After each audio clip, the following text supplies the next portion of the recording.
ان ھذا العلم دین فانظروا عمن تأخذون دینکم، یہ علم جو استاد سے تم حاصل کر رہے ہو صرف علم حاصل نہیں کر رہے ہو بلکہ اس سے دین سیکھ رہے ہو۔ فانظروا عمن تأخذون دینکم، اس لیے اچھی طرح جانچ پڑتال کر لو کہ جس سے علم حاصل کر رہے ہو، دین حاصل کر رہے ہو، وہ کس لائق ہے، وہ حقیقت میں صحیح دین تمہیں سکھا رہا ہے یا دین کے نام پر اپنی بدعتیں تمہیں سکھا رہا ہے۔ بسم اللہ الرحمن الرحیم ان الحمد للہ نحمده ونستعینه ونستغفره ونعوذ باللہ من شرور انفسنا ومن سیئات اعمالنا من يهده الله فلا مضل له ومن يضلل فلا هادي له واشهد ان لا اله الا الله وحده لا شريك له واشهد ان محمدا عبده ورسوله يا ايها الذين امنوا اتقوا الله حق تقاته ولا تموتن الا وانتم مسلمون يا ايها الناس اتقوا ربكم الذي خلقكم من نفس واحده وخلق منها زوجها وبث منهما رجالا كثيرا ونساء واتقوا الله الذي تساءلون به والارحام ان الله كان عليكم رقيبا يا ايها الذين امنوا اتقوا الله وقولوا قولا سديدا يصلح لكم اعمالكم ويغفر لكم ذنوبكم ومن يطع الله ورسوله فقد فاز فوزا عظيما اما بعد فان اصدق الحديث كتاب الله واحسن الهدي هدي محمد صلى الله عليه وسلم وشر الامور محدثاتها وكل محدثة بدعة وكل بدعة ضلالة وكل ضلالة في النار۔ محترم و مکرم حاضرین مجلس، جیسے کہ آپ لوگوں کو پتہ ہے رمضان سے پہلے ہم شیخ الاسلام علامہ ابن تیمیہ رحمہ اللہ کی کتاب العقیدۃ الواسطیہ پڑھ رہے تھے۔ اس کے 21 دروس ہو چکے تھے اور پھر رمضان کی وجہ سے ان دروس کا سلسلہ منقطع رہا۔ اب رمضان کے بعد اس سے پہلے کہ ہم اسی کتاب کی شرح کے سلسلے کو آگے بڑھائیں، مناسب یہ معلوم ہوا کہ اس سے پہلے طلب علم کے کیا آداب ہیں، اس کے متعلق ضروری معلومات حاصل کی جائے، اور اس کے لیے فضیلت الشیخ صالح بن عبداللہ بن حمد العثیمی حفظہ اللہ کی ایک بہت ہی مشہور کتاب تعظیم العلم کا انتخاب کیا گیا کہ پہلے ہم طلب علم کے کیا آداب ہیں، جو علم ہم حاصل کر رہے ہیں اس کے کیا تقاضے ہیں، آخر کون سی چیز ہم سیکھ رہے ہیں، حقیقت میں اس کا اثر ہمارے اوپر ظاہر ہو رہا ہے نہیں ہو رہا ہے، اس سے ہم کتنا فائدہ اٹھا رہے ہیں، اور حقیقت میں اس علم کا ہمارے اوپر کیا اثر ہونا چاہیے، اس علم کے حاصل کرنے کا طریقہ کیا ہے، اس کے کیا اصول و ضوابط ہیں، ان چیزوں کے بارے میں پہلے معرفت حاصل کی جائے۔ چنانچہ یہ کتاب اس باب میں بہت ہی اہمیت کی حامل ہے۔ استاد محترم فضیلت الشیخ صالح بن عبداللہ بن حمد العثیمی حفظہ اللہ اپنے ہر دورہ علمیہ کے شروع میں، جو کہ مسجد نبوی میں ہر سال ہوا کرتا ہے، برنامج مہمات العلم کے نام سے، اسی کتاب کے درس سے اس دورے کی شروعات کرتے ہیں۔ فجر کی نماز کے بعد مسجد نبوی میں یہ درس شروع ہوتا ہے۔ ہر سال ایک ہفتے کے لیے 10-12 اہم متون علمیہ کا انتخاب کرتے ہیں، اور ایک ہفتے تک مسجد نبوی کے اندر ان دروس کا سلسلہ چلتا ہے۔ تو پہلی کتاب اس دورے کی یہی کتاب تعظیم العلم ہوتی ہے، جو کہ خود ان کی لکھی ہوئی کتاب ہے، اپنی تصنیف ہے۔ اور اس دورہ علمیہ میں، اس علمی ورکشاپ میں حاضر ہونے کے لیے سعودی عرب کے کونے کونے سے، تمام شہروں سے طلبہ علم مدینہ طیبہ حاضر ہو جاتے ہیں۔ ایک ہفتے 10 دن کے لیے ہوٹل وغیرہ تمام کے تمام بک ہو جاتے ہیں.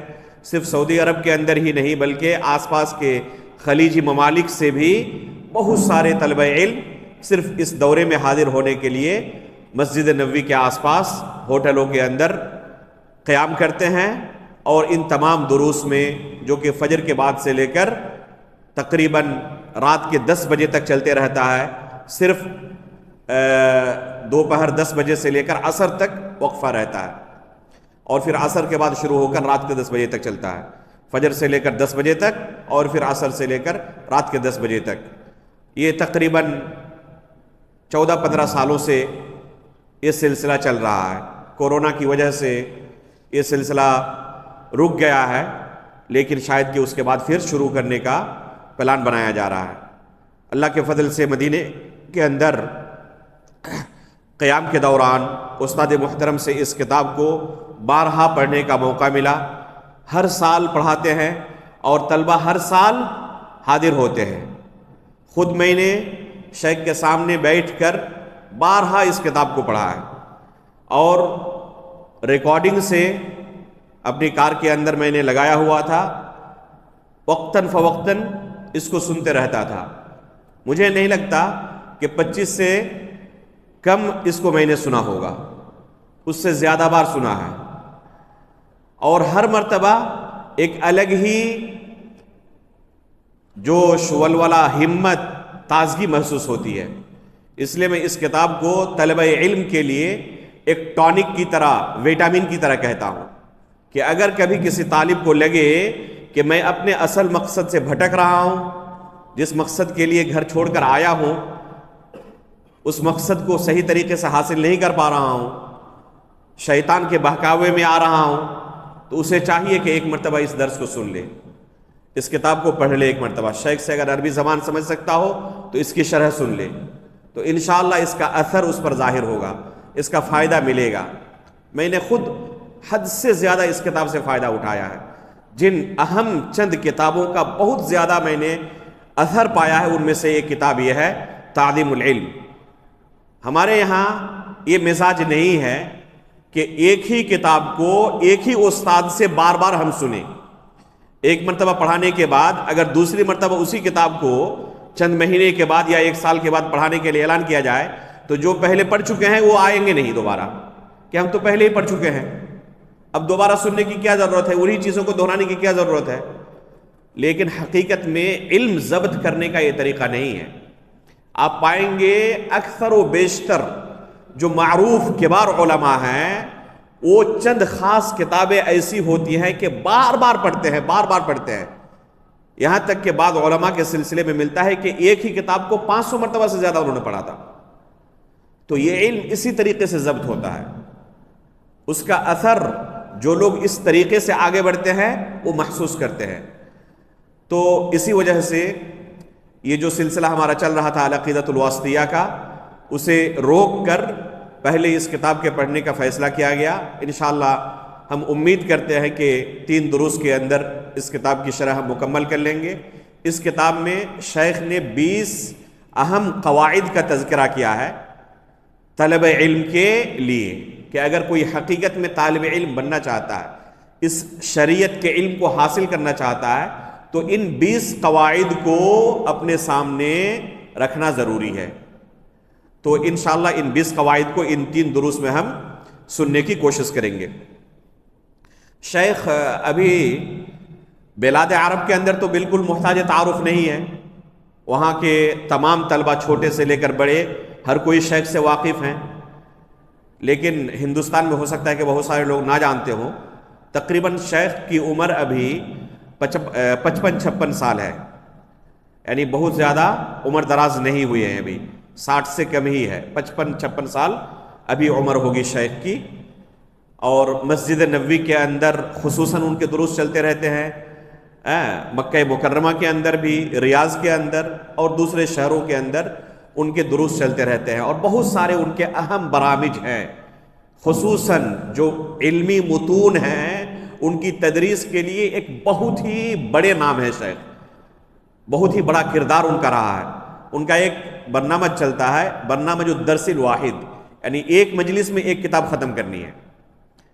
تو جب یہ شروع ہوتا ہے تو ہر فرض نماز کے بعد بیٹھتے ہیں طلبہ اور ایک کتاب ختم کرنے کے بعد مجلس ختم ہوتی ہے.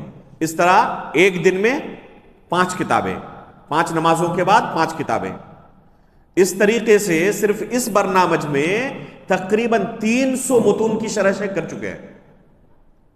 اور جو طلبہ حاضر ہوتے ہیں وہ مسلسل حاضر ہوتے ہیں، چاہے شیخ کا درس کہیں بھی ہو، وہ ہر جگہ پہنچ جاتے ہیں.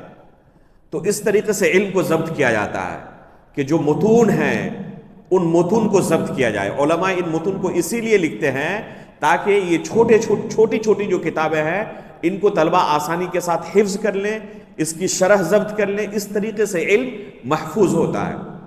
تو ان میں سے ایک متن یہ ہے جس میں طلب علم کے قواعد کو بیان کیا گیا ہے. پہلا قاعدہ جو شیخ نے اس میں ذکر کیا ہے وہ یہ ہے تطہیر وعاء العلم، علم کے برتن کو پاک صاف کرنا. ہر چیز کو رکھنے کے لیے ایک برتن کی، ایک ظرف کی ضرورت ہوتی ہے. علم جہاں آپ رکھنا چاہتے ہیں تو پہلے اس جگہ کو اچھی طرح پاک صاف کر لیں.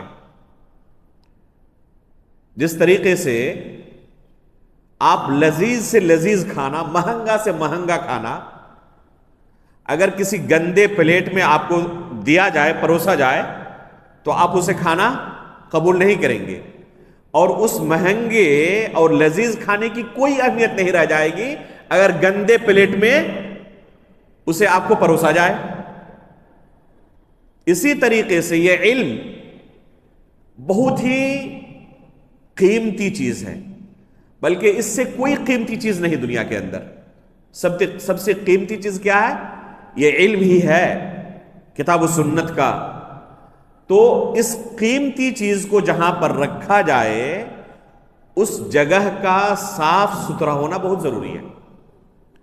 دنیا کے جو تاجر حضرات ہیں، یہ آپ کسی سونے اور زیورات کی دکان میں چلے جائیں، جو جیولری کی دکان ہے، تو آپ نے کبھی نہیں دیکھا ہوگا کہ وہ اپنے زیورات کو ایسے ہی پھینک کر رکھتے ہیں. بہترین انداز میں مہنگے سے مہنگے لاکر کے اندر ان قیمتی زیورات کو رکھتے ہیں وہ. تو اللہ رب العالمین اپنی شریعت کے علم کو کسی بھی گندی جگہ پہ رکھنے کے لیے راضی ہو جائے، یہ نہیں ہو سکتا. یہ علم جو ہے یہ شریعت کا علم ہے. اس لیے اگر آپ چاہتے ہیں کہ یہ علم آپ کے اندر جگہ بنائے تو پہلے اس جگہ کو صاف ستھرا کرنا ضروری ہے. جس قدر ایک انسان کا دل صاف ستھرا ہوگا اسی قدر اس علم کا اثر اس دل پر ظاہر ہوگا. آپ نے لالٹین دیکھا ہے نا؟ لالٹین کا جو شیشہ ہوتا ہے وہ جس قدر صاف ستھرا رہے گا اسی قدر اس کی روشنی آپ کو نظر آئے گی. اگر شیشہ گندا ہو، گرد و غبار سے بھرا ہوا ہو تو روشنی تو وہی ہے، لیکن گرد و غبار سے بھرے ہونے کی وجہ سے اس شیشے کو آپ اگر استعمال کریں، لالٹین جلائیں، تو اس کی روشنی آپ کو برابر نہیں مل پائے گی. آپ کو ہو سکتا ہے کہ بہت ہی مدھم روشنی ملے یا استعمال کے قابل روشنی ہی نہ ملے. تو اسی طریقے سے یہ دل جو ہے یہ علم کا برتن ہے. یہ دل جو ہے کیا ہے؟ یہ علم کا برتن ہے. تو سب سے پہلے اس برتن کو، یعنی اس دل کو صاف ستھرا کرنے کی ضرورت ہے. کس چیز سے صاف ستھرا کریں گے؟ 2 اہم چیزوں سے صاف ستھرا کرنے کی دل کو ضرورت ہے. کچھ لوگ کہہ سکتے ہیں کہ آخر کیا دل کوئی ایسی چیز ہے کہ کپڑے کی طرح جیسے گندا ہو جائے واشنگ مشین میں ہم نے ڈال دیا اور اس کو صاف کر لیا، تو کیا دل کو بھی کسی طریقے سے ہم صاف کر سکتے ہیں؟ کیسے آخر ہم دل کو صاف کریں؟ تو دل کو 2 اہم چیزوں سے صاف کرنے کی ضرورت ہے تاکہ آپ کے دل کو یہ 2 چیزیں گندا نہ کر دیں. پہلی چیز ہے شبہات کی گندگی سے اس دل کو صاف رکھنے کی ضرورت ہے. اور دوسری چیز ہے شہوات کی گندگی سے اس دل کو صاف رکھنے کی ضرورت ہے. شبہات کی گندگی اور شہوات کی گندگی. شبہات کی گندگی یہ کیا ہے؟ دین کے متعلق مختلف طرح کے باطل افکار سے اس دل کو صاف ستھرا رکھنے کی ضرورت ہے. یہ کس طریقے سے ہوگا؟ جس طریقے سے سلف صالحین باطل افکار پھیلانے والوں سے دور رہا کرتے تھے تاکہ ہمارا دل جو صاف ستھرا ہے کسی بھی طریقے سے ان شبہات کی گندگی سے یہ دل گندا نہ ہو جائے، آلودہ نہ ہو جائے. اس لیے اگر کوئی بدعتی ان کے پاس آتا، اپنی کوئی فکر پیش کرنے کے لیے اجازت طلب کرتا، ایک بات کہنے کے لیے، تو کیا کہتے کہ ہم آپ کی آدھی بات بھی نہیں سننا چاہتے. اگر ایسا بدعتی کوئی قرآن کی تلاوت کرنا چاہتا تو کہتے ہم آپ سے قرآن بھی نہیں سننا چاہتے. کیوں؟ ڈر ہے کہ ہمارا یہ دل آپ کے پاس جو شبہات موجود ہیں دین کے تعلق سے، یہ شبہات ہمارے دل کے اندر گھر نہ کر جائیں. حافظ ذہبی رحمہ اللہ فرماتے ہیں ان القلوب ضعیفہ والشبہ خطافہ. یہ دل جو ہے یہ بہت نرم ہے، کمزور ہیں، اور یہ شبہات جو ہوتے ہیں یہ اچک لینے والے ہوتے ہیں. پتہ نہیں کب کون سا شبہ دل کے اندر گھر کر جائے اور پھر اس دل کو گندا کر دے. تو اگر یہ دل گندا ہو گیا تو یہ شریعت کا جو علم ہے، کتاب و سنت کا علم ہے، اس دل کے لیے یہ علم لائق نہیں ہے، زیب نہیں دیتا. اللہ رب العالمین اپنی شریعت کو اس دل کے اندر نہیں رکھے گا. پھر دوسری چیز ہے شہوت کی گندگی. شہوہ کی جمع ہے شہوات اور شبہتن کی جمع ہے شبہات. تو شہوت کی گندگی سے اس دل کو پاک کرنے کی ضرورت ہے. شہوت کی گندگی کا کیا معنی ہے؟ شیطان ہر شخص کے ساتھ لگا ہوا ہے اور شیطان چاہتا ہے کہ اس کے نفس کے اندر اس شہوت کو جگایا جائے اور اسے گناہ کے کام کے اندر ملوث کر دے. جس طریقے سے انسان گناہ کی طرف قدم بڑھاتا ہے یہ دل گندا ہوتا جاتا ہے. جیسے انسان کوئی گناہ کرتا ہے دل کے اندر ایک کالا دھبا پڑ جاتا ہے، پھر دوسری بار گناہ کرتا ہے پھر دھبا پڑ جاتا ہے. اس طریقے سے گناہ کرتے کرتے کرتے کرتے وہ دل پورا کا پورا سیاہ ہو جاتا ہے، کالا ہو جاتا ہے، گندا ہو چکا ہے. اب یہ دل اس قابل نہیں کہ اس کے اندر کتاب و سنت کا علم اپنی جگہ بنائے. اگر ہم چاہتے ہیں کہ ہمارے اس دل کے اندر کتاب و سنت کا علم اپنی جگہ بنائے تو پہلے ہمیں اس گندگی سے اپنے دل کو صاف کرنے کی ضرورت ہے. اگر یہ دل گندا رہا تو یہ علم اس جگہ پر نہیں رہ سکتا. اگر انسان کہے کہ میں بہت زیادہ ذہین ہوں، کچھ چیزیں یاد کر لوں گا، تو یہ حقیقت میں مطلوب نہیں ہے. مطلوب یہ ہے کہ اس علم سے آپ نے کیا فائدہ اٹھایا. اگر انسان کا عمل اس علم کے مطابق نہ رہے تو گویا کہ اپنے اوپر اس نے حجت قائم کی ہوئی ہے. تو اس علم کے لیے جس جگہ پر ہم اس علم کو رکھنا چاہتے ہیں اس کی تطہیر کی ضرورت ہے، اسے صاف ستھرا رکھنے کی ضرورت ہے. تو علم کا برتن کیا ہے؟ دل ہے. سب سے پہلا قاعدہ یہ ہے کہ شبہات کی گندگیوں سے اور شہوات کی گندگیوں سے اپنے دل کو پاک و صاف کریں. اللہ کے رسول صلی اللہ علیہ وسلم فرماتے ہیں ان اللہ لا ينظر الى صورکم واموالکم ولكن ينظر الى قلوبکم واعمالکم، کہ اللہ رب العالمین تمہارے چہروں کی طرف اور تمہارے مال و دولت کی طرف نہیں دیکھتا، بلکہ کس چیز کی طرف دیکھتا ہے؟ تمہارے دل کی طرف اور اعمال کی طرف دیکھتا ہے. تو یہ دل پہلے اللہ رب العالمین دیکھتا ہے کہ اس لائق ہے یا نہیں کہ اس کے اندر اپنی شریعت کو ہم رکھیں. آپ صحابہ اکرام کی صفت میں جو سورہ حجرات کے اندر اللہ رب العالمین نے بیان فرمایا ہے اس لفظ پر غور کریں. کیا کہا اللہ رب العالمین نے؟ اولئک الذین امتحن اللہ قلوبہم. یہ قلوب قلب کی جمع ہے جس کا معنی ہے دل. اولئک الذین امتحن اللہ قلوبہم للتقوی. یہ وہ صحابہ اکرام ہیں جن کے دلوں کو اللہ رب العالمین نے تقوی اور پرہیزگاری کے لیے جانچ لیا ہے، پرکھ لیا ہے، امتحان لے چکا ہے.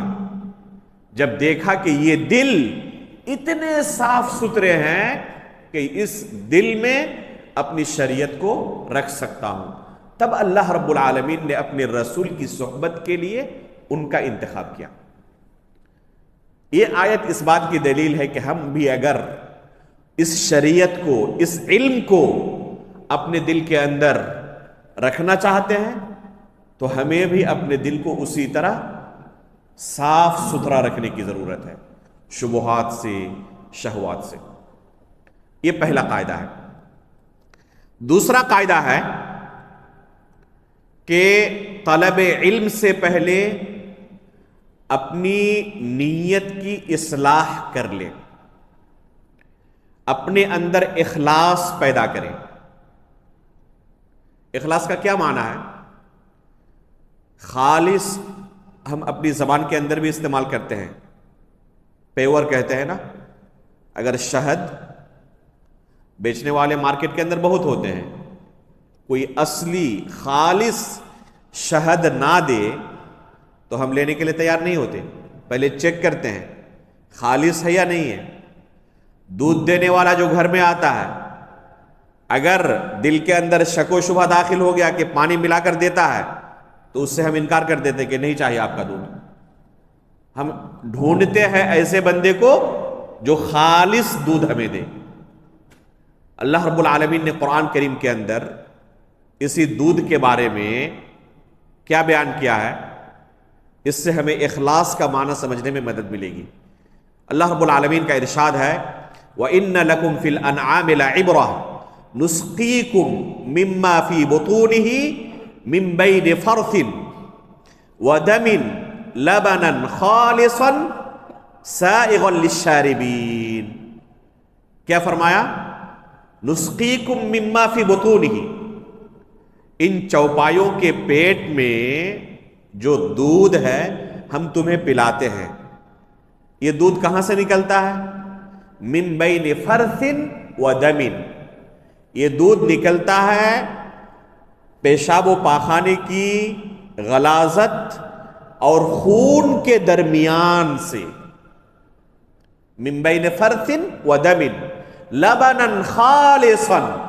ایسا دودھ جو بالکل خالص ہے، نہ اس میں ایک قطرہ پیشاب و پاخانے کی ملاوٹ ہوتی ہے اور نہ خون کی ملاوٹ ہوتی ہے.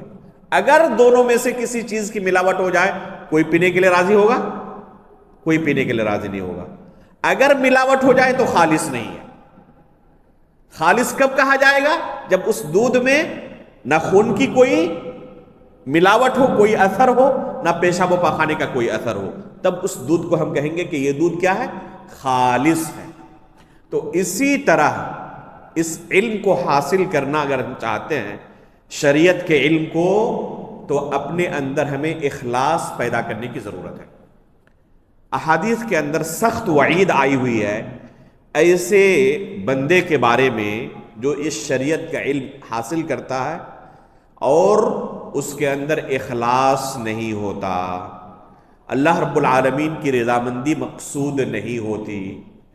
چنانچہ اللہ کے رسول صلی اللہ علیہ وسلم ایک حدیث کے اندر فرماتے ہیں کہ قیامت کے دن سب سے پہلے جہنم کو جن لوگوں کے ذریعے جلایا جائے گا ان میں سے کون ہوں گے؟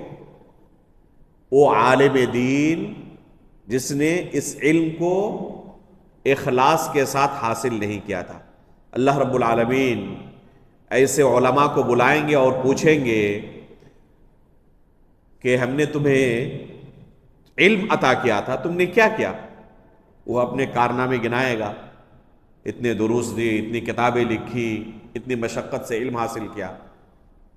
اللہ رب العالمین کیا کہے گا کہ تم جھوٹ بول رہے ہو، تم نے یہ سب کچھ اس لیے کیا تاکہ تمہیں عالم کہا جائے، دنیا میں بہت زیادہ تمہیں تعریف مل چکی، شہرت مل چکی، جو تمہارا مقصد تھا وہ حاصل ہو چکا دنیا کے اندر ہی، یہاں تمہارے لیے کچھ بھی نہیں ہے۔ اور فرشتوں کو حکم دیا جائے گا اور یہ جہنم کے اندر ناک کے بل گھسیٹتے ہوئے ایسے علماء کو ڈال دیں گے۔ تو اگر اس علم کے حصول میں اس طالب کے پاس اخلاص نہیں ہے تو یہ وبال جان ہے اس کے لیے۔ بظاہر اسے لگ رہا ہے کہ بہت بڑی کامیابی حاصل ہو گئی مجھے، لیکن حقیقت میں اگر اخلاص نہیں ہے تو یہ وبال جان ہے، یہ دخول جہنم کا باعث ہے۔ اس سلسلے میں ایک دو نہیں بے شمار حدیثیں آئی ہوئی ہیں کہ اگر طالب علم مخلص نہ ہو، اس کے اندر اخلاص نہ ہو، تو یہ جہنم لے جانے کا سبب ہو سکتا ہے۔ جب اخلاص کی وعید کے سلسلے میں یہ احادیث پیش کی جاتی ہے تو بہت سارے طلبہ ڈر جاتے ہیں اور کیا کرتے ہیں، ڈر کے مارے یہ راستہ ہی بدل لیتے ہیں کہ اخلاص حقیقت میں اگر دیکھا جائے تو ہمارے پاس نہیں ہے۔ بہت سارے دنیاوی اغراض و مقاصد کے تحت کہ اچھی ڈگری ملے گی، نوکری ملے گی، اور کیا کیا مقاصد ہوتے ہیں، تو یہ تو ہمارے ہاں اخلاص کی بہت کمی ہے، سخت کمی ہے۔ امتحان کے ایام میں بہت محنت سے پڑھتے ہیں، عام دنوں میں کلاس میں بھی حاضر نہیں ہوتے، تو کہاں اخلاص رہ گیا؟ اس طریقے سے ڈر کر یہ راستہ ہی بدل لیتے ہیں کہ اتنی محنت کے بعد اگر نتیجے کے طور پر جہنم جانا پڑے، اس سے بہتر یہ ہے کہ اس سے دور ہی رہا جائے۔ یہ اگر کوئی حقیقت میں اس طرح کر رہا ہے تو شیطان کے وسوسے اور چال کے اندر گرفت ہو چکا ہے۔ اخلاص یہ دودھاری تلوار کی طرح ہے، اس لیے اس مسئلے کو سمجھنا بہت ضروری ہے۔ علم کی کمی اگر ہو تو ایسا بندہ ہمیشہ شیطان کے نرغے میں رہتا ہے، اور شیطان کے لیے ایسے لوگوں کا شکار کرنا بڑا آسان ہو جاتا ہے۔ شیطان کی کوشش یہی ہے کسی طریقے سے آپ کو علم کے راستے سے دور کر دے۔ اگر آپ علم حاصل کرتے رہے تو اللہ رب العالمین کی اور شریعت کی معرفت حاصل ہوگی، اللہ رب العالمین کی عبادت صحیح طریقے سے آپ کریں گے، اور شیطان کبھی یہ نہیں چاہتا۔ اس لیے اخلاص اگر نہ ہو تو اس سلسلے میں جو وعید ہے اس کا ڈر دکھا کر اس راستے سے ہی آپ کو پھیر دینے کی کوشش کرتا ہے تاکہ یہ راستہ ہی بدل لے۔ یہ صرف طلب علم کے راستے میں نہیں، جو بھی خیر کے کام ہیں، تمام کاموں کے اندر لوگوں کے اندر یہ وسوسے پائے جاتے ہیں۔ ایک بندہ صدقات و خیرات بہت زیادہ کرتا ہے، شیطان اس کے پاس آتا ہے، وسوسے دلاتا ہے کہ تم یہ اللہ رب العالمین کی رضامندی کے لیے نہیں کر رہے ہو، اس لیے کر رہے ہو تاکہ تمہارا نام ہو، تمہاری شہرت ہو، سماج اور معاشرے کے اندر ایک مقام بنے تمہارا، اس وجہ سے تم کر رہے ہو۔ دروس کے اندر حاضر ہو رہا ہے، شیطان آ کے وسوسہ دلاتا ہے کہ تم اللہ رب العالمین کی رضامندی کے لیے نہیں کر رہے ہو، اپنا ایک مقام بنانے کے لیے، لوگوں کی نظر میں اچھا بننے کے لیے، استاد کے پاس محبوب ہونے کے لیے سب کر رہے ہو۔ ایک بندہ تہجد پڑھتا ہے، اس کے پاس شیطان آتا ہے، اسی طریقے سے وسوسے دلاتا ہے۔ ایک بندہ نفلی روزے رکھتا ہے، اس کو وسوسے دلاتا ہے۔ الغرض جو بھی خیر کا کام انسان کرتا ہے، شیطان اس کے پاس اس طریقے سے اخلاص نہ ہونے کا ڈر دکھا کر اس راستے سے اسے دور کر دیتا ہے۔ اس لیے حل کیا ہے پھر؟ آسان سا حل ہے، بہت زیادہ مشکل نہیں ہے، بس ہمیں اس کا طریقہ معلوم ہونا چاہیے کہ کیسے اپنے اندر ہم اخلاص پیدا کر سکتے ہیں۔ ایک عام قاعدہ سن لیں، کبھی بھی خیر کا کوئی کام آپ کرنے جا رہے ہو اور آپ کے دل کے اندر یہ ڈر پیدا ہو گیا کہ اس کام کو کرنے میں مخلص نہیں ہوں، اللہ کی رضامندی کے لیے نہیں کر رہا ہوں، بلکہ حقیقت میں شہرت کے لیے، ریاکاری کے لیے کر رہا ہوں. اگر آپ کو کبھی ایسا ڈر محسوس ہو اپنے بارے میں تو کبھی بھی اس خیر کے کام کو کرنے سے پیچھے نہ ہٹے. پہلا اسٹیپ جو آپ کا ہونا چاہیے وہ کیا ہے کہ اس کام کو کرنے سے پیچھے نہ ہٹے. اگر آپ پیچھے ہٹ گئے تو شیطان کامیاب ہو گیا. آپ تہجد کی نماز پڑھ رہے ہیں، اللہ نے آپ کو توفیق دی، اور شیطان وسوسہ دلا رہا ہے کہ تم تو یہ ریاکاری کے لیے کر رہے ہو، شہرت کے لیے کر رہے ہو، اللہ رب العالمین کو خوش کرنے کے لیے نہیں. آپ نے اگر چھوڑ دیا تہجد پڑھنا اس دن سے تو شیطان کامیاب ہو گیا. پہلا اسٹیپ آپ کا یہ ہونا چاہیے کہ اس خیر کے کام میں آگے بڑھتے رہے، پیچھے نہ ہٹے. دوسرا اسٹیپ یہ ہے کہ اللہ رب العالمین سے دعا کریں کہ اللہ رب العالمین آپ کے اندر اخلاص پیدا کرے اور اس کا اجر اللہ رب العالمین آپ کو عطا فرمائے. اللہ رب العالمین کے پاس جو اجر ہے وہ آپ کا محفوظ رہے، اس سے آپ محروم نہ ہو جائیں.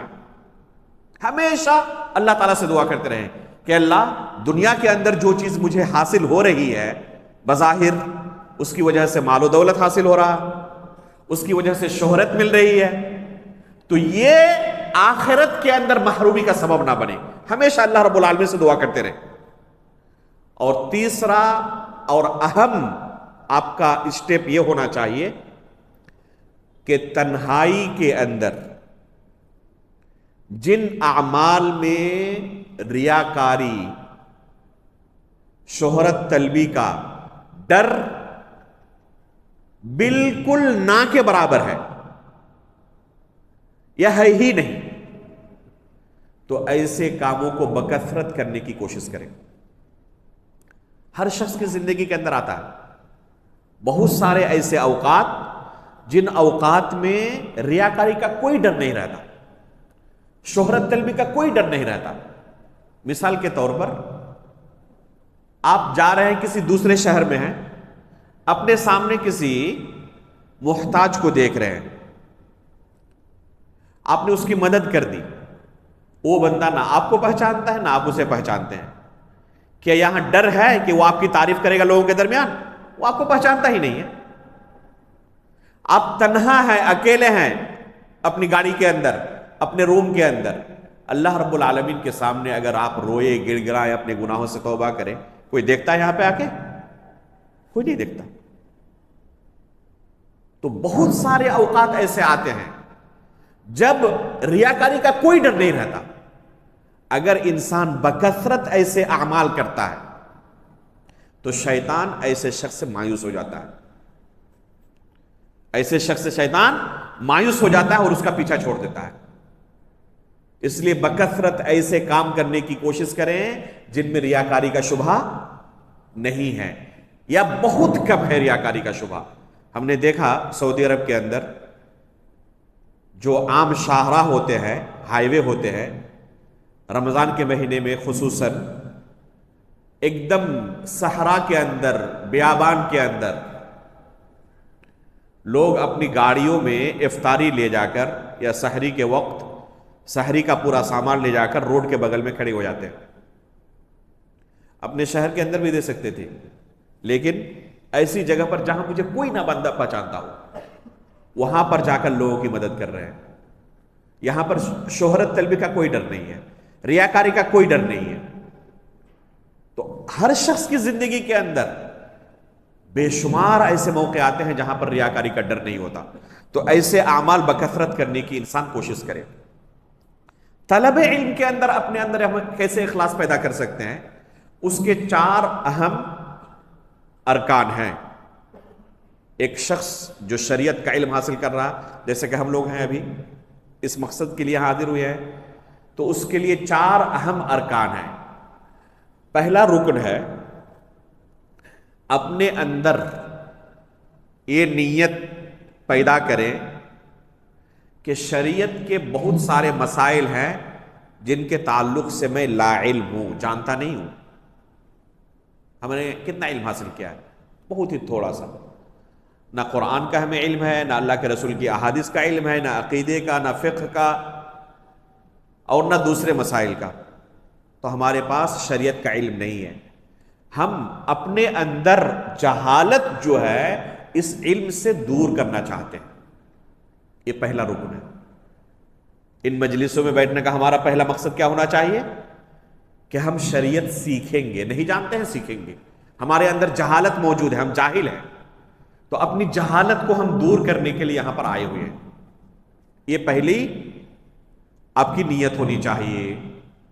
دوسرا رکن ہے کہ سیکھنے کے بعد, اس علم کو حاصل کرنے کے بعد بہت سارے دوسرے حضرات ہیں جو اس شریعت سے واقف نہیں ہیں, اس علم سے جاہل ہے.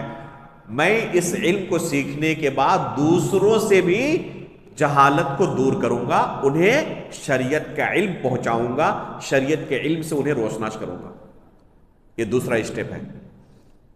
تیسرا ہے کہ جو کچھ ہم نے پڑھا ہے اس پر عمل کرنا.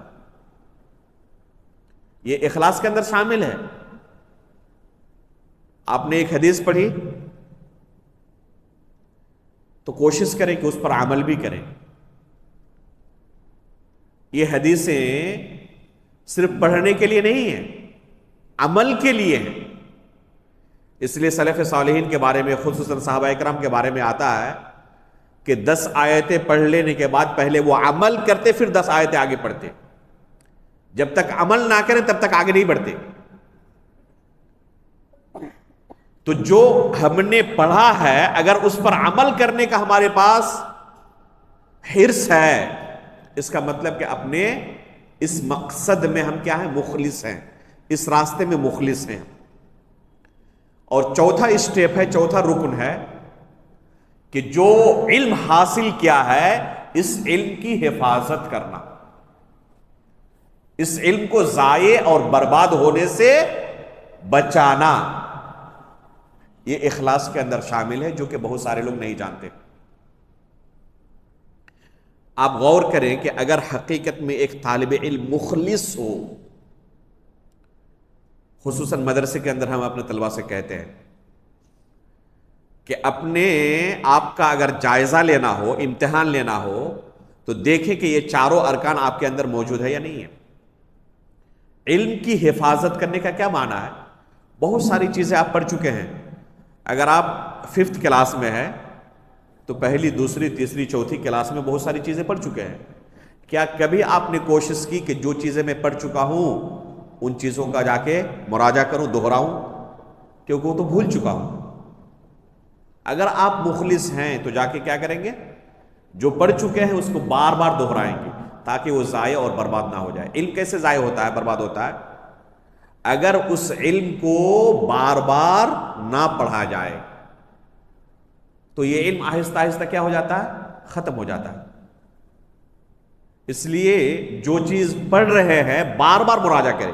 ابھی ہم نے کیا کہا شروع میں کہ علماء ایک ہی کتاب کو 10 مرتبہ, 15 مرتبہ, 20 مرتبہ, 100 مرتبہ, 400-500 مرتبہ تک آیا ہے. کیوں کرتے تھے اس طرح؟ اسی وجہ سے کیونکہ یہ اخلاص کا ایک رکن ہے.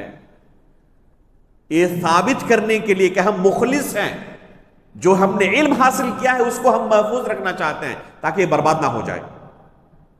ابو ہریرہ رضی اللہ تعالی عنہ کے بارے میں جانتے ہیں, اس امت کے اندر سب سے بڑے حافظ, اگر کہا جائے کہ اس امت میں, امت محمدیہ میں سب سے بڑے حافظ کون ہے تو کون ہے؟ یہ ابو ہریرہ رضی اللہ تعالی عنہ ہے. اللہ کے رسول صلی اللہ علیہ وسلم نے ان کے لیے خصوصی دعا کی تھی.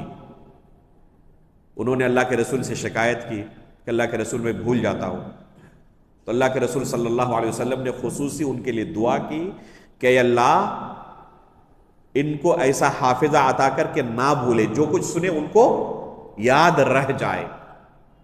اس دعا کے بعد ابو ہریرہ رضی اللہ تعالیٰ عنہ کہتے ہیں کہ جو کچھ میں نے اللہ کے رسول سے سنا وہ نقش ہو گیا, ایک لفظ میں نہیں بولا.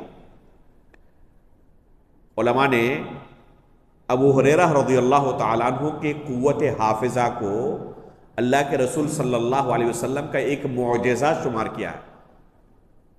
اللہ کے رسول صلی اللہ علیہ وسلم کا ایک معجزہ شمار کیا ہے ابو ہریرہ رضی اللہ تعالیٰ عنہ کے قوت حافظہ کو. کیوں؟ کیونکہ بھولنا انسان کی صفت ہے، بھولنا یہ انسان کی صفت ہے. کون نہیں بھولتا؟ فقط اللہ رب العالمین. اور ابو ہریرہ رضی اللہ تعالیٰ عنہ نہیں بھولتے تھے اس دعا کے بعد جو اللہ کے رسول نے کی تھی.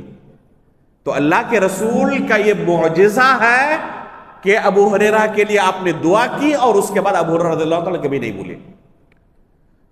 یہ قوت حافظہ ملنے کے باوجود ابو ہریرہ رضی اللہ تعالیٰ عنہ کہتے ہیں اپنے بارے میں کہ میں نے اپنی رات کو 3 حصوں میں تقسیم کیا ہوا تھا. ایک حصہ سونے کے لیے، ایک حصہ اللہ کی عبادت کے لیے، قیام اللیل کے لیے، نماز پڑھنے کے لیے رات کو اٹھ کر، اور ایک حصہ کس کام کے لیے؟ اللہ کے رسول صلی اللہ علیہ وسلم کی احادیث کے تکرار اور مراجعے کے لیے، تاکہ بھول نہ جاؤ. یہ قوت حافظہ ملنے کے باوجود اللہ کے رسول کی جو حدیثیں سن چکے تھے انہیں بار بار دہراتے تھے، بار بار دہراتے تھے کہ کہیں کوئی ضائع نہ ہو جائے. کس لیے؟ اسی وجہ سے کیونکہ یہ اخلاص کا ایک درجہ ہے. اس لیے ایک طالب علم کو چاہیے کہ جو کچھ پڑھ چکا ہے وہ شریعت کا حصہ ہے. جو کچھ وہ پڑھ چکا ہے پہلے وہ کیا ہے؟ شریعت کا حصہ ہے. اس نے محنت سے اس کو حاصل کیا تھا، اسے ضائع اور برباد نہ ہونے دے. اس لیے میں کہوں گا کہ جو طلبہ اس سے پہلے الاصول الثلاثہ پڑھ چکے ہیں اس مسجد کے اندر، العقیدۃ الواسطیہ کے جو دروس گزر چکے ہیں تقریباً 21، ان کو بار بار سنا کریں. ایک درس کو کتنی بار آپ لوگوں نے سنا ہے؟ ایک مرتبہ تو سامنے بیٹھ کر سنے تھے. کیا اس کے بعد توفیق ہوئی دوبارہ اس درس کو سننے کی؟ بہت کم لوگ ہوں گے کہ بعد میں اس درس کو سنے ہوں. تو علم اگر ضبط کرنا چاہتے ہیں تو 1 مرتبہ 2 مرتبہ سننا کافی نہیں ہے، بار بار سننے کی ضرورت ہے، بار بار سننے کی ضرورت ہے. 10 مرتبہ، 15 مرتبہ، 20 مرتبہ. اس طریقے سے علم کیا ہو جائے گا؟ ضبط ہو جائے گا، محفوظ ہو جائے گا. تو علم کے ضبط کرنے کا یہی طریقہ ہے. اذا تکرر تقرر. تکرر یہ کاف سے ہے اور تقرر یہ قاف سے ہے، 2 نقطے والا. اذا تکرر تقرر. جب بار بار آپ کسی چیز کو پڑھیں گے تو وہ چیز ذہن کے اندر ثابت ہو جائے گی. 1 مرتبہ پڑھنے کے بعد کیا ہوگا؟ آپ کو لگے گا کہ ہاں ایک دم یاد ہو چکا ہے. 2-4 دن کے بعد بھول چکے ہیں، کچھ یاد نہیں. لیکن ایک فترے کے بعد ہر مہینے کے اندر 1 مرتبہ آپ نے دہرا لیا، 2-4 مہینے کے بعد 1 مرتبہ اس چیز کو اٹھا لیا، تو آپ دیکھیں گے اس چیز کو آپ نہیں بھولیں کیونکہ بار بار دہرا رہے ہیں. تو اسی طریقے سے علم کو آپ ضبط کر سکتے ہیں. تو اس طریقے سے اگر کوئی شخص علم کو حاصل کرتا ہے، یہ چاروں چیزیں اس کے اندر موجود ہیں، تو اس کا مطلب کہ مخلص ہے، اس کے اندر اخلاص موجود ہے. اور اخلاص کے ساتھ اگر بندہ شریعت کا علم حاصل کرے تو یہ سب سے افضل عبادات میں سے ہے. یہ سب سے افضل عبادات میں سے ہے. فرشتے ایسے طلبہ کے لیے پر بچھاتے ہیں جو اخلاص کے ساتھ علم حاصل کرتے ہیں. مچھلیاں پانی کے اندر ایسے طلبہ کے لیے دعائیں کرتی ہیں. اللہ رب العالمین کی طرف سے ان پر رحمتیں نازل ہوتی ہیں، سکینت نازل ہوتی ہے، خصوصی تعاون ہوتا ہے. علم کی فضیلت کے اوپر اتنے نصوص موجود ہیں کتاب و سنت کے اندر، سلف صالحین کے اقوال کے اندر کہ آپ دنگ رہ جائیں. علماء نے اس باب میں خصوصی کتابیں لکھی ہیں. ابن عبد البر رحمہ اللہ کی جامع بیان العلم و فضلہ پڑھیں کہ اس علم کی کیا فضیلت ہے. تو یہ کن کے لیے فضیلت ہے؟ جو مخلص ہوں. تو اخلاص کیسے پیدا کریں؟ پہلا اسٹیپ کیا ہے کہ ہم اپنے اندر جہالت کو دور کرنا چاہتے ہیں، شریعت سیکھنا چاہتے ہیں. دوسرا اسٹیپ دوسروں کو بھی سکھانا چاہتے ہیں. تیسرا اسٹیپ جو پڑھیں گے اس پر عمل بھی کریں. اور چوتھا جو پڑھ چکے ہیں اس کو ضائع ہونے سے، برباد ہونے سے بچائیں، اس کو مراجعہ کرتے رہے، پڑھتے رہے. تو اس طریقے سے ایک بندہ مخلص رہے گا. اگر اخلاص ہے تو بہت بڑی عبادت ہے. تیسرا قاعدہ ہے اس علم کے حاصل کرنے کا کہ ایک طالب علم عالی ہمت اور بلند ارادے رکھنے والا ہو. اگر پست ہمت ہے تو اس کے لیے راستہ نہیں ہے. فتح الباری اتنی موٹی کتاب، کتنا دن لگے گا پڑھنے میں؟ اگر پہلے ہی کوئی دیکھ کر ڈر جائے تو اس کے لیے راستہ نہیں ہے. ایک شیخ کے بارے میں سنا تھا، ایک شاگرد نے آ کر سوال کیا کہ عربی زبان میں مضبوط کرنا چاہتا ہوں تو اس کے لیے کون سی کتاب پڑھوں؟ تو کہا کہ لسان العرب پڑھو. وہ تو اتنی ضخیم کتاب ہے. تو شیخ نے کہا کہ اگر تمہیں یہ موٹی لگ رہی ہے تو کوئی دوسرا کام ڈھونڈو، تمہارے لیے راستہ نہیں ہے. تو پست ہمت اس علم کو حاصل نہیں کر پائے گا. ہمت عالی ہونی چاہیے، بلند ہونا چاہیے. عالی ہمت ہو اور بلند ارادے رکھنے والا. عالی ہمت اور بلند ارادے کیسے ہم اپنے اندر پیدا کریں؟ تو اس کے لیے 3 اسٹیپ ہے. پہلا ہے جو چیزیں بھی آپ کی زندگی میں نفع بخش ہیں، مفید ہیں، ان کے پیچھے پڑ جائیں. یہ عام زندگی کے اندر بھی ہے. جو بھی چیز آپ کو لگ رہا ہے کہ یہ میری زندگی کے لیے کیا ہے، مفید ہے، بہتر ہے، تو اس کے پیچھے پڑ جائیں. اور جو چیز بھی اس کے برعکس نقصان دہ ہے، ان چیزوں سے جتنا ممکن ہو سکے اپنے آپ کو دور رکھیں. جیسے جو حرام چیزیں ہیں، مثال کے طور پر بہت سارے لوگ منشیات کے عادی ہوتے ہیں. تمباکو، سگریٹ، شراب نوشی اور بہت ساری چیزوں کے، یہ نقصان دہ یا نہیں ہے؟ بہت سارے طلبہ لا یعنی چیزوں میں اپنا وقت برباد کرتے رہتے ہیں، ایسی گفتگو میں شامل ہو جاتے ہیں جو دنیا اور آخرت کسی اعتبار سے اس کے لیے مفید نہیں ہے. تو ایسی جگہوں سے اپنے آپ کو دور رکھنا ہے. جو چیز مفید ہو آپ کے لیے، خیر کے لیے ہو، تو اس کے پیچھے پڑ جائیں. یہ ہے پہلا اسٹیپ. دوسرا اسٹیپ ہے کہ اللہ رب العالمین سے گڑ گڑا کر مدد طلب کرنا. بہت سارے طلبہ اس اہم قاعدے کو بھلائے ہوئے ہیں اور اسی وجہ سے ان کی زندگی پر علم کا کوئی اثر نہیں دکھتا. محنت تو بہت کرتے ہیں لیکن کوئی ان کو لگتا ہے کہ ہم کچھ پڑھ ہی نہیں رہے ہیں، کوئی ترقی نہیں مل رہی ہے ہمیں. 1 سال پہلے جو علمی حالت تھی، آج 1 سال کے بعد بھی اتنا ہی پڑھنے کے بعد لگ رہا ہے اپنے اندر کوئی تبدیلی محسوس نہیں ہو رہی ہے. پوچھیں کہ 1 سال کے اندر آپ نے کتنی مرتبہ راتوں کو اٹھ کر اللہ رب العالمین سے اس علم کے لیے دعا کی ہے؟ کبھی توفیق نہیں ہوئی. تو یہ علم ایسے ہی حاصل ہو جائے گا. اللہ رب العالمین سے جس طرح دوسری چیزوں کے لیے آپ دعا کرتے ہیں، تو اس علم کے لیے گڑ گڑا کر دعا کریں کہ اللہ اس علم کا حاصل کرنا ہمارے لیے آسان کر دے. یہ رزق ہے اور رزق رزاق کے ہاتھ میں ہے. اس لیے جس طرح دوسرے رزق کے راستوں کے بارے میں ہم اللہ رب العالمین سے سوال کرتے ہیں، علم کے لیے اس سے کہیں زیادہ ہمیں اللہ رب العالمین سے سوال کرنا چاہیے. نفلی نمازوں کے اندر راتوں کو اٹھ کر، خصوصاً سجدے میں جا کر یا تشہد میں سلام پھیرنے سے قبل اللہ رب العالمین سے دعا کریں کہ اللہ اس علم کا حاصل کرنا ہمارے لیے آسان کر دے. یا معلم ابراہیم علمنا، یا مفہم سلیمان فہمنا. اے ابراہیم علیہ الصلوۃ والسلام کو علم سکھانے والے، تو ہمیں بھی علم سکھا دے. اے سلیمان علیہ الصلوۃ والسلام کو فہم و فراست عطا کرنے والے، تو ہمیں بھی فہم و فراست عطا کر دے. رب زدنی علما، اللہم ارزقنی علما نافعا ورزقا طیبا وعملا متقبلا. ایک طالب علم کو یہ دعائیں ہمیشہ پڑھتی رہنی چاہیے. اللہ رب العالمین نے سکھایا ہے رب زدنی علما. ابن عباس رضی اللہ تعالیٰ عنہ کے لیے اللہ کے رسول صلی اللہ علیہ وسلم نے دعا کی تھی اللہم فقہہ فی الدین وعلمہ التأویل.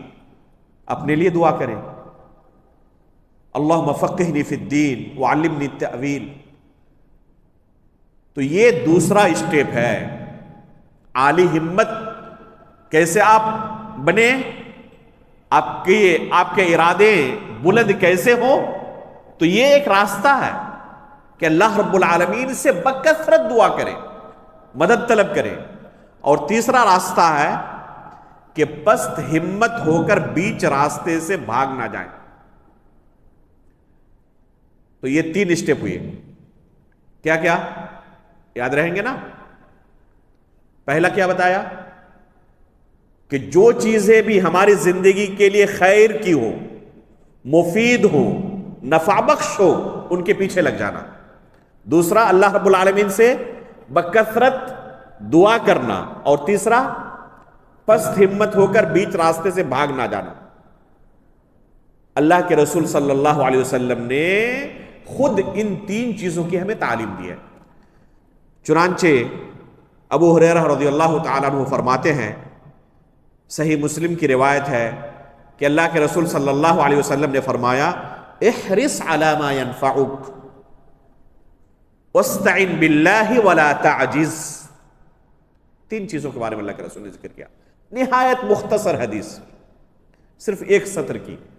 اور اللہ کے رسول صلی اللہ علیہ وسلم نے اس 1 سطر کی حدیث میں ان 3 اہم اسٹیپس کو بیان کر دیا ہے. کیا فرمایا؟ احرص علی ما ينفعک. یہ پہلا اسٹیپ ہے. جو بھی نفع بخش چیزیں ہیں ان کے پیچھے لگ جائیں. واستعن باللہ، اللہ رب العالمین سے مدد طلب کریں. ولا تعجز، اور اپنے آپ کو عاجز نہ سمجھیں، پست ہمت نہ سمجھیں، بیچ راستے سے بھاگ نہ جائیں، بلکہ میں حاصل کر سکتا ہوں، یہ آسان ہے میرے لیے. اگر بندہ اس طرح لگا رہے تو اللہ رب العالمین مدد کرتا ہے. حافظ ابن حجر رحمہ اللہ نے صحیح بخاری کی جو شرح لکھی ہے فتح الباری، جو کہ صحیح بخاری کی سب سے بہترین شرح ہے، کتنے سالوں میں لکھی ہے؟ 38 سالوں میں. 2 سال کم 40، 38 سالوں میں یہ شرح لکھی. اگر پہلے دن ہی سوچتے کہ 38 سال لگیں گے، پتہ نہیں زندہ بھی رہوں گا یا نہیں رہوں گا، اتنی محنت کرنی پڑے گی، پہلے دن اگر سوچ لے تو کام کر پاتے یہ؟ اگر ایک طالب علم پہلے سوچے کہ اس علم کو حاصل کرنے کے لیے فلاں نے 25 سال تک پڑھا، لگاتار اس طرح محنت کر کے 25 سال تک پڑھنا پڑے گا. پہلے دن مدرسے میں داخل کیا والدین نے، کھانا جمع نہیں، اس طریقے سے 8 سال تک کھانا پڑے گا. ختم ہو گیا وہ، اب وہ نہیں پڑھ سکتا، آگے نہیں بڑھ سکتا. لیکن میں سب کچھ کر سکتا ہوں، کوئی مشکل نہیں ہے. اس سے بھی مشکل حالات آئیں، سب کچھ میرے لیے آسان ہے. اگر عالی ہمت رہے ایک طالب علم تو اس کے لیے سب کچھ آسان ہو جاتا ہے. سلف صالحین کے واقعات پڑھیں گے اگر آپ اس بارے میں تو تعجب ہو جائیں گے. امام احمد ابن حنبل رحمہ اللہ چھوٹے سے بچے تھے، فجر سے پہلے گھر سے نکلنا چاہتے تھے استاد کے حلقے میں شامل ہونے کے لیے، درس میں حاضر ہونے کے لیے. فجر سے پہلے نکل کر گھر سے جیسے نکلتے تو ان کی اماں ڈر کے مارے ہاتھ پکڑ لیتی اور کہتی بیٹے تھوڑی دیر رک جاؤ، یہاں تک کہ صبح تو ہو جائے، اس کے بعد جانا. تو یہ عالی ہمت کی دلیل ہے. مولانا ابوالکلام آزاد ابھی گزرے ہیں، ہمیشہ کتابوں کے ساتھ رہتے. تو ان کے والد نے ان کو کتاب سے دور رکھنے کے لیے کچھ وقت کیا کیا، ایک نوکر کو ساتھ لگایا کہ کسی پارک میں لے جا کر ان کو عصر بعد تھوڑا ٹہلا کر لائیں. تو اس وقت بھی چپکے سے کتاب رکھ لی. اور وہاں جا کر پارک میں کسی درخت کے پیچھے جا کر چھپ گیا اور وہاں جا کے پڑھنے لگے. جب دیکھا انہوں نے کہا کہ اگر پڑھنا ہی تو گھر میں پڑھتے آپ. لیکن جو عالی ہمت ہوتے ہیں انہیں اس سے فرق نہیں پڑتا کہ دنیا کیا کر رہی ہے. ان کو صرف مطلب ہے کہ یہ شریعت کا علم مجھے حاصل کرنا. زندگی چھوٹی ہے اور اسی میں جو کچھ میں حاصل کر سکتا ہوں کر سکتا ہوں. خطیب بغدادی رحمہ اللہ کی زندگی کا ایک واقعہ آپ کو سناؤں. امام اسماعیل الحیری رحمہ اللہ جب ان کی عمر تقریباً 62 سال ہو گئی تو انہوں نے کہا کہ اب آخری زندگی مکہ مکرمہ کے پاس گزارنا چاہتا ہوں. حج کے لیے نکلے پورے قافلے کے ساتھ, اور جتنی کتابیں تھیں اس زمانے میں آئی پیڈ تو تھا نہیں کہ ہزاروں کتابیں اس کے اندر داخل کر لیں. اونٹوں کے اندر تمام کتابوں کو لوڈ کیا, نکلنے لگے. راستے میں بغداد پڑا, رکے وہاں پر. خبر ملی کہ اس سال راستہ پرامن نہیں ہے, اس وجہ سے اس سال حج کینسل ہو گیا ہے. بادشاہ وقت نے اعلان کر دیا کہ اس سال کوئی حج کرنے کے لیے نہ آئے. اس لیے بغداد سے ان کا قافلہ مجبوراً کیا ہو گیا, پھر واپس ہو گیا. خطیب بغدادی رحمہ اللہ کو خبر مل گئی کہ اسماعیل الحیری رحمہ اللہ جو اس زمانے میں صحیح بخاری کا سب سے متقن نسخہ اپنے پاس رکھتے تھے, جن کے پاس صحیح بخاری کے سب سے افضل نسخے تھے, ان میں سے ایک اسماعیل الحیری رحمہ اللہ تھے.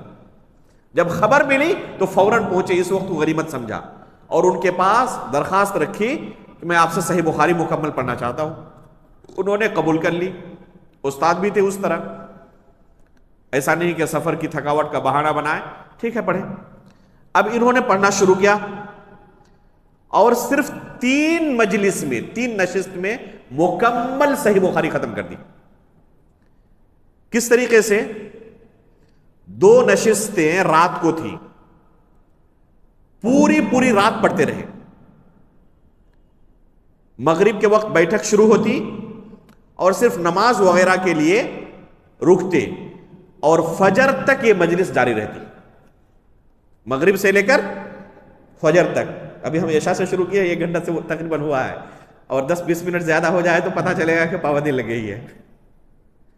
مغرب بعد شروع کیے, فجر تک 2 مجلس ہوگی. چونکہ استاد اس کام کے لیے آئے ہوئے نہیں تھے, پورے قافلے کے ساتھ تھے.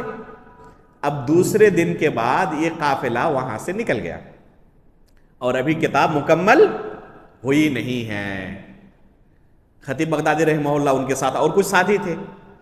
اب یہ قافلہ جب چل پڑا وہاں سے تو انہیں خبر ملی کہ بغل میں ایک سوق یحییٰ نام کی جگہ ہے, وہاں پر جا کر ان کا قافلہ وہاں پر رکنے والا ہے. تو انہوں نے کہا اپنے ساتھیوں سے کہ چلے وہاں جا کر باقی حصہ پڑھ لیتے ہیں, ان کے پیچھے لگتے ہیں. تو یہ بھاگے ان کے پیچھے قافلے کے پیچھے. وہاں پر جا کر انہوں نے پڑاؤ ڈالا. ظاہر سی بات ہے کہ لگاتار سفر نہیں کر سکتے, رکتے بھی تھے راستے میں. تو پھر وہاں پر جا کر باقی حصہ انہوں نے پڑھنا شروع کیا. کب سے کب تک؟ چاشت کے وقت سے لے کر مغرب تک. چاشت کا وقت جانتے ہیں نا, فجر کے بعد جو چاشت کی نماز پڑھتے ہیں, تو چاشت کے وقت سے لے کر مغرب تک, اور پھر مغرب سے لے کر فجر تک مسلسل پڑھتے رہے, یہاں تک کہ طلوع فجر کے وقت یہ کتاب مکمل ہو گئی. اور اس تھکان کے باوجود استاد کتاب مکمل ہونے کے بعد پھر سفر کے لیے نکل پڑے آگے. ایسا نہیں کہ میں چاشت کے وقت سے لے کر دوسرے دن فجر کے طلوع ہونے تک, یعنی تقریباً 20-22 گھنٹے لگاتار میں پڑھا رہا تھا, اس لیے اب نہیں جا سکتا, اب آرام کی ضرورت ہے, نہیں سفر کے لیے پھر آگے نکل پڑے. ایک مرتبہ اس طرح انہوں نے 3 مجلس میں پوری صحیح بخاری ختم کی ہے. ایک دوسری بار انہوں نے کریمہ المروزیہ رحمہ اللہ, ایک خاتون تھی, اور ان کے پاس بھی صحیح بخاری کا جو نسخہ تھا انتہائی متقن نسخہ تھا. یہ حج کے لیے آئی ہوئی تھی مکہ مکرمہ. خطیب بغدادی رحمہ اللہ کو خبر ملی کہ کریمہ المروزیہ آئی ہوئی ہے اور ان کے پاس صحیح بخاری کا نسخہ ہے. تو درخواست رکھی کہ اسی حج کے ایام میں آپ سے صحیح بخاری پڑھنا چاہتا ہوں، قبول کر لی، اور صرف 5 دن کے اندر حج کے اعمال کے اندر مشغول ہونے کے باوجود 5 دن کے اندر انہوں نے پوری صحیح بخاری کریمہ المروزیہ پر ختم کر دی۔ اس طریقے سے علماء کرام نے عالی ہمت کی کچھ مثالیں ہیں، انہوں نے علم کو حاصل کیا ہے۔ ابھی میں پڑھ رہا تھا 2-3 دن پہلے شیخ عبداللہ الہاشمی حفظہ اللہ، صحیح بخاری کے ساتھ ان کی جو محبت تھی، یہ کبھی بھی اپنے ساتھ صحیح بخاری کو نہیں چھوڑتے تھے، صرف حمام جب جاتے تو باہر رکھ کے جاتے، سفر میں ہو، حضر میں ہو، کہیں بھی ہو۔ یہاں تک کہ ان کے بیٹے نے کہا ہے کہ جب رات کو سوتے تو سینے پر صحیح بخاری لے کر سوتے۔ 500 مرتبہ سے زیادہ انہوں نے صحیح بخاری پڑھی تھی، پڑھتے رہتے ہمیشہ۔ تو عالی ہمت ہونے کی ضرورت ہے ایک طالب علم کو، پست ہمت طالب علم کبھی کامیاب نہیں ہو سکتا۔ یہ 3 قواعد اہم آج بیان ہوئے، انشاءاللہ یہیں پر ہم آج اس درس کو ختم کرتے ہیں۔ اگلے درس میں انشاءاللہ 4تھے قاعدے سے ہم آگے پڑھنا شروع کریں گے۔ عموماً ارادہ یہی ہے کہ 3 مجلس میں ہم اس کتاب کو ختم کر ڈالیں، اگر ختم نہ ہو تو انشاءاللہ 4تھی مجلس کی ہمیں ضرورت پڑ سکتی ہے۔ اللہ رب العالمین سے ہم دعا کرتے ہیں کہ اللہ رب العالمین اس علم کو حاصل کرنا ہمارے لیے آسان کر دے، اس علم کے تقاضوں کو سمجھنے کی توفیق عطا فرمائیں، اس علم کو ہمارے لیے حجت بنائیں، ہمارے خلاف حجت نہ بنائیں۔ آمین تقبل یا رب العالمین، وصلی اللہ علی نبینا محمد، سبحانک اللہم و بحمدک، اشہد ان لا الہ الا انت، استغفرک و اتوب الیک۔